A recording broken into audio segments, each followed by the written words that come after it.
नमस्कार दोस्तों, बहुत बहुत स्वागत है आप सभी का आपके अपने इस YouTube चैनल विधिटेरिया में। दोस्तों मैं हूं एडवोकेट मंजीत त्रिपाठी। दोस्तों आज के इस वीडियो में हम लोग बात करेंगे अनसिक्योर्ड लोन, पर्सनल लोन और बिजनेस लोन के बारे में।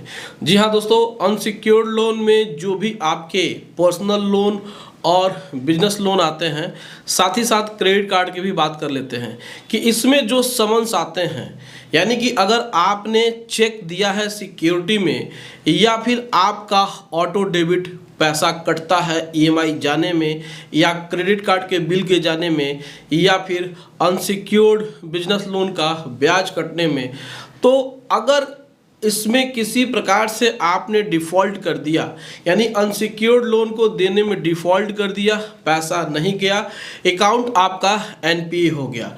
अब इसके बाद की जो प्रोसेस है, प्रक्रिया है, वो क्या होती है और कैसे इससे बचा जाए, इसमें सॉल्यूशन क्या है।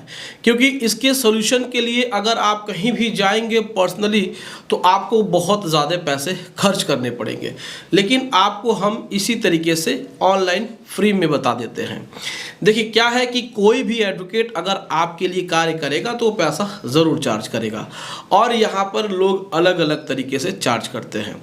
लेकिन बहुत सारे लोगों को कन्फ्यूज़न होता है, उनको पता नहीं होता है कि अनसिक्योर्ड लोन में अगर आपने डिफ़ॉल्ट कर दिया है और आपको ऐसा लगता है कि हमने चेक नहीं दिया है और हमारा ऑटो डेबिट होता है, तो ऐसे कंडीशन में हमारे साथ क्या हो सकता है।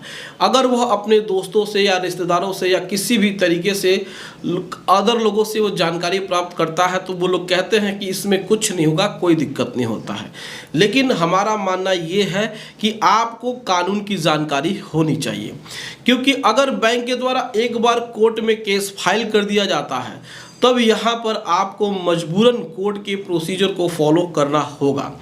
अगर कोर्ट के प्रोसीजर को आप फॉलो नहीं करेंगे तो नुकसान आपका ही होगा, क्योंकि कोई भी व्यक्ति आपको आधी अधूरी बात बता देता है, आपके मन की बात बता देता है, आप खुश हो जाते हैं, लेकिन जब कोर्ट का प्रेशर आपके ऊपर होता है तो फिर वहाँ पे आपको नुकसान हो जाता है।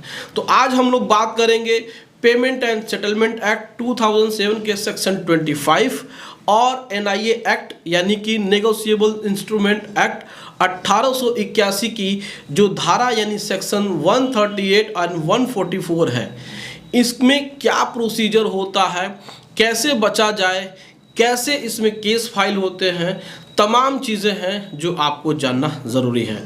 तो अगर आपने अपना अनसिक्योर्ड लोन इसमें डिफ़ॉल्ट कर दिया, और अभी हम आपको बता देते हैं कि अगर आपने चेक दिया है तो 138 का केस फाइल होगा, अगर चेक नहीं दिया है, ऑटो डेबिट है, तो उसमें आपके ऊपर पेमेंट एंड सेटलमेंट एक्ट में केस फाइल होगा।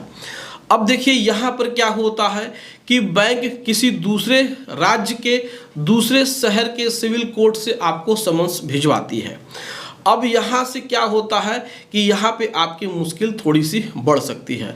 अगर आप दिल्ली के रहने वाले हैं और कलकत्ता सिविल कोर्ट से आपको समन आता है, तो यहाँ पर आपके मन में एक विचार आता है कि अरे हम तो दिल्ली में रहते हैं और हमारे खिलाफ कलकत्ता में केस कैसे फाइल हो सकता है।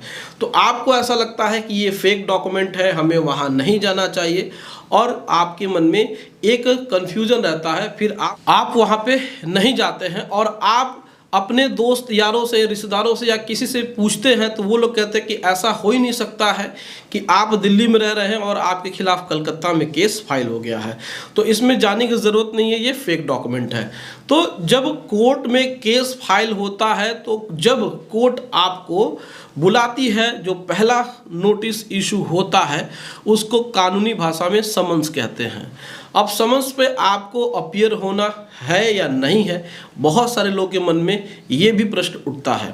तो देखिए, अगर आप समन्स पे अपीयर हो जाते हैं तो ये आपके लिए प्लस पॉइंट होता है, क्योंकि कोर्ट ने आपको बुलाया और आप पहले ही दिन जा कर के अपीयर हो गए, तो ये आपके लिए अच्छी बात है, कोर्ट की नज़र में आपकी इमेज अच्छी है।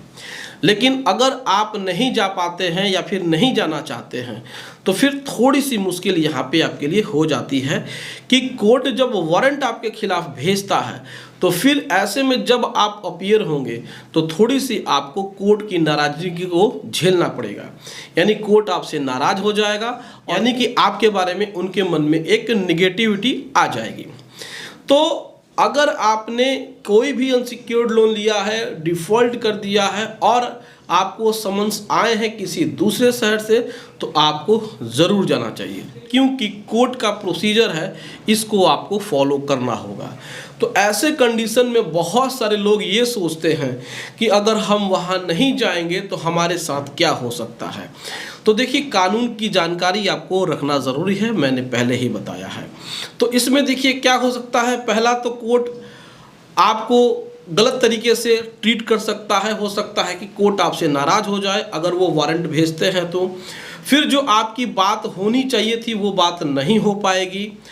अगर इसमें जो गुंजाइश थी कि कोर्ट आपके साथ अच्छे से बर्ताव करे या फिर कोर्ट आपको सुन करके भी कुछ रिलीफ दे, तो हो सकता है कि कोर्ट इसमें न दे, क्योंकि कोर्ट ऐसी संस्था है कि अगर उसने किसी को बुलाया और व्यक्ति उस पर हाजिर नहीं होता है तो फिर उस व्यक्ति के खिलाफ कोर्ट के मन में एक गलत और निगेटिव धारणा बैठ जाती है और यहाँ पर थोड़ा सा बोरोवर के लिए प्रॉब्लम होता है।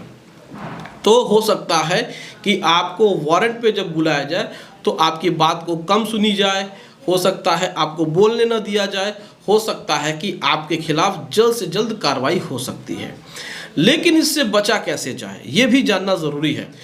अगर आपके खिलाफ बैंक ने दूसरे राज्य के दूसरे सिविल कोर्ट से नोटिस भिजवाई है, यानी किसी दूर शहर से आपको नोटिस आई है या केस फाइल हुआ है, तो बचने का एक तरीका ये है कि आप अपना सेटलमेंट बैंक के साथ कर लें।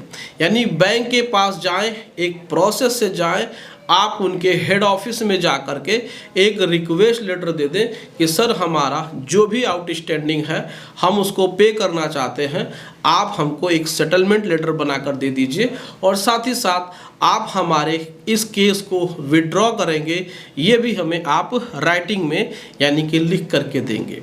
तो ऐसे कंडीशन में आपका अगर लोन सेटल्ड होता है तो बैंक अपना केस वापस ले सकता है।